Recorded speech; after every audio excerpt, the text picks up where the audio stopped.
Assalamualaikum warahmatullahi wabarakatuh. Perkenalkan, nama saya Farul Rozi, mahasiswa Pasca Sarjana Inaifas. Dalam pembahasan kali ini, saya akan membahas tentang inovasi pembelajaran PAI menggunakan media sosial. Yang mana pembahasan kali ini adalah tugas ujian akhir semester yang diberikan oleh Ibu dosen Dr. Nurul. Mari kita bahas bersama. Inovasi diartikan sebagai suatu perubahan menuju ke arah perbaikan atau berbeda dari yang ada sebelumnya, dilakukan dengan sengaja dan berencana. Jadi inovasi ini adalah sebuah perubahan menuju ke arah yang lebih baik. Dan juga dilakukan dengan sengaja dan berencana, artinya inovasi dalam pendidikan ini memang sudah ada kurikulum atau rencana atau konsep yang sudah disiapkan. Dalam konteks teknologi pembelajaran, inovasi mengacu pada pemanfaatan teknologi canggih, baik perangkat lunak atau software, juga perangkat keras atau hardware dalam proses pembelajaran. Aplikasi teknologi baru ini bertujuan untuk meningkatkan mutu, efektivitas, dan efisiensi belajar. Metode dan strategi juga menjadi sebuah inovasi dalam pembelajaran yang selalu dikembangkan oleh pelaku dunia pendidikan. Jadi banyak beberapa metode dan juga strategi yang dirancang untuk inovasi di bidang pendidikan, yang mana menggunakan teknologi yang sangat canggih. Selanjutnya yaitu model pembelajaran e-learning. E-learning sendiri ini yang di masa pandemi ini kita sudah tidak asing, apalagi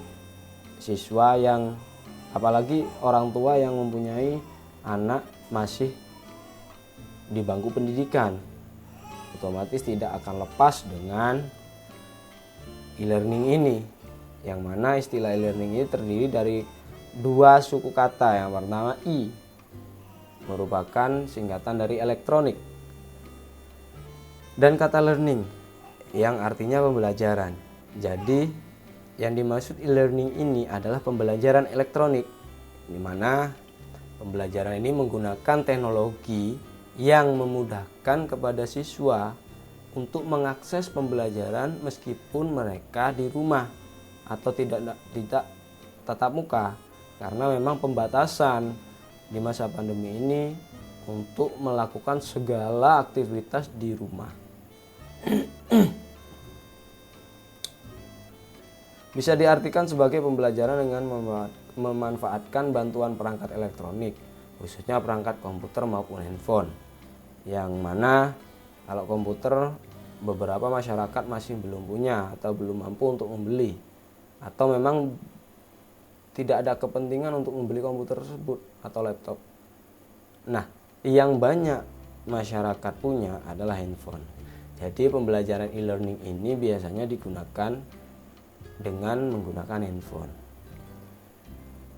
di mana studi yang dilakukan oleh negara Amerika sangat mendukung dikembangkannya e-learning karena menurut mereka sangat efektif, karena memungkinkan 30% pendidikan lebih baik, 40% waktu lebih singkat, dan 30% biaya lebih murah. Memang, tapi berbanding terbalik dengan yang ada di Indonesia, karena memang masyarakat Indonesia masih tahap proses perkenalan dengan teknologi pendidikan, di mana kurang efisien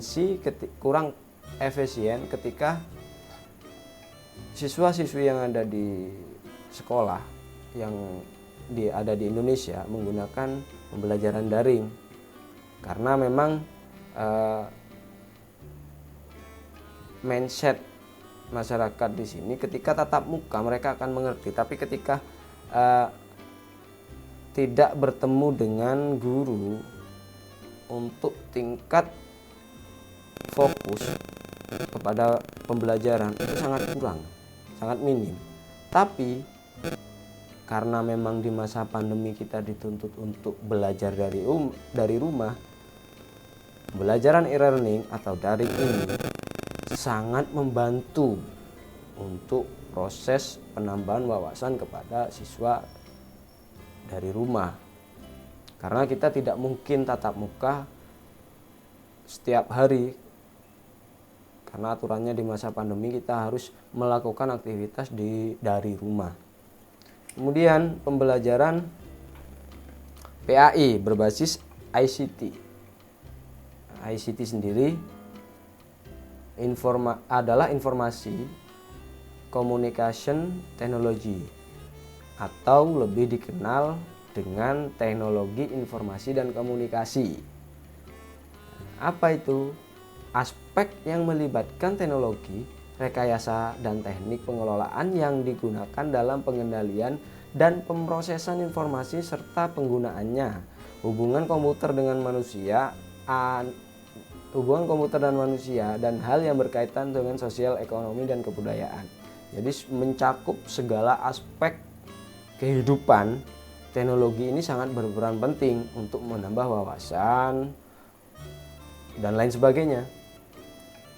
Sebagaimana yang telah diungkapkan dalam bukunya Tajul Arifin Nuruddin, bahwa penggunaan teknologi canggih seperti komputer sangat penting dan dapat mempengaruhi perkembangan pendidikan agama Islam dalam beberapa tahap. Yang pertama, penggunaan komputer dalam pembelajaran dapat berperan sebagai alat bantu untuk memungkinkan pendidikan agama Islam meluaskan paradigma ilmunya. Jadi untuk mengembangkan atau menyebarkan pembelajaran pendidikan agama Islam, untuk meluaskan paradigmanya. Jadi ketika kita browsing dan lain sebagainya, ingin tahu beberapa materi tentang pendidikan agama Islam, kita cukup browsing, kita cukup menggunakan teknologi yang ada. Itu kita sudah dapat mengetahui apa yang kita ingin tahu. Kemudian yang kedua,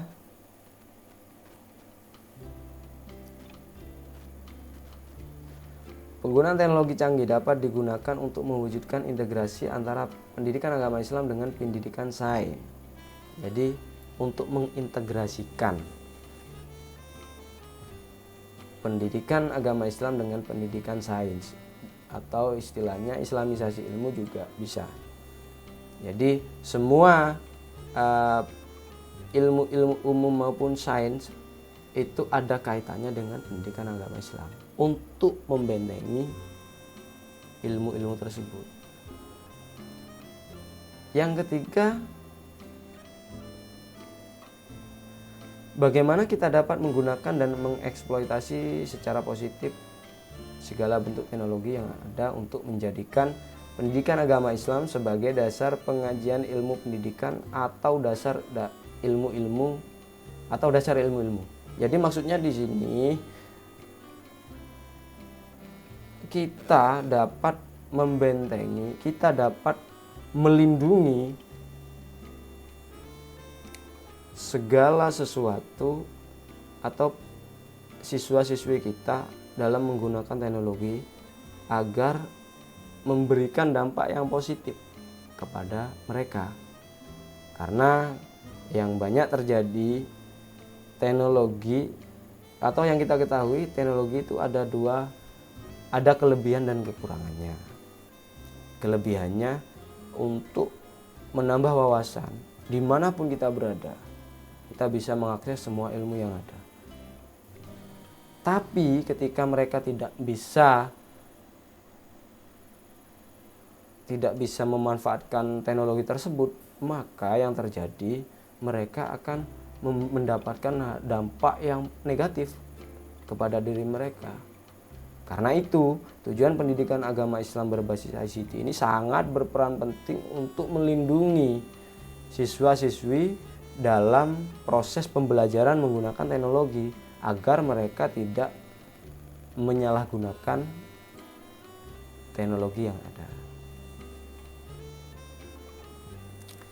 Kemudian selanjutnya yaitu inovasi pembelajaran pendidikan agama Islam di masa pandemi Covid. Jadi inovasi yang sudah saya sebutkan tadi dapat diartikan sebagai suatu perubahan. Jadi menuju perubahan yang lebih baik dengan adanya teknologi ini. Apalagi di masa pandemi, inovasi pembelajaran itu sangat dibutuhkan agar meskipun kita proses belajar mengajar di rumah, kita dituntut untuk memberikan atau mentransfer ilmu yang sudah kita dapatkan kepada mereka, di mana kita harus memberikan inovasi-inovasi pembelajaran yang tentunya harus bisa ketika kita dibenturkan dengan hal-hal rumit, misalnya seperti kita tidak bisa tatap muka dengan siswa.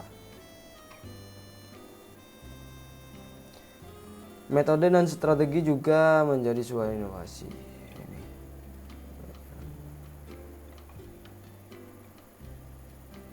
Misalkan kita ambil contoh sebagai pemanfaatan teknologi, memanfaatkan layanan internet yang ada di sekolah sebagai penunjang peserta didik untuk menambah wawasan materi agama Islam dengan bentuk pembelajaran web enhanced course yang menjadikan internet sebagai penunjang kegiatan belajar mengajar di kelas.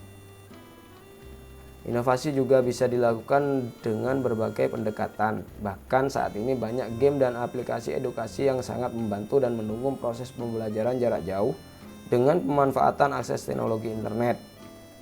Nah, peran pendidikan agama Islam ini, karena memang sekarang di sekolah maupun di rumah, semua siswa-siswi itu bisa mengakses apapun yang ada di internet. Bisa mereka dari web, dan juga banyak game-game yang memiliki nilai edukasi. Nah, ketika siswa-siswi tidak bisa memanfaatkan dengan baik, maka mereka akan terjerumus ke hal-hal yang dianggap mereka adalah sebuah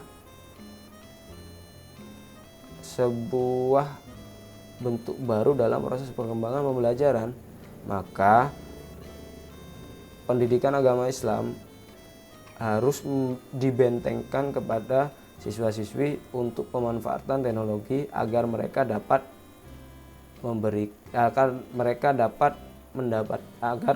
mendapatkan hal-hal atau dampak yang positif pada teknologi ini. Yang terakhir yaitu kesimpulan, inovasi pembelajaran berupa teknologi pendidikan dapat diartikan sebagai teori dan praktik dalam merancang, mengembangkan, memanfaatkan, mengelola, dan menilai proses dan sumber untuk belajar. Internet merupakan salah satu media yang relevan jika dimanfaatkan demi menunjang mutu pendidikan agama Islam, karena dapat memberikan kemudahan dan kecepatan dalam menyampaikan informasi sehingga proses pembelajaran PAI dapat berjalan secara efektif dan efisien. Internet dapat memberikan beberapa fasilitas serta layanan atau aplikasi seperti web, blog, email, learning, dan lain-lain untuk dimanfaatkan dalam proses pembelajaran PAI selama masa pandemi COVID masih berlangsung. Oke, terima kasih. Itulah tadi beberapa hal tentang inovasi pendidikan, inovasi pembelajaran pendidikan agama Islam menggunakan media sosial. Terima kasih atas waktunya. Karena memang kita masih proses pembelajaran, kurang lebihnya saya mohon maaf. Akhirul kalam, wallahul muwaffiq ila aqwamit thoriq. Assalamualaikum warahmatullahi wabarakatuh.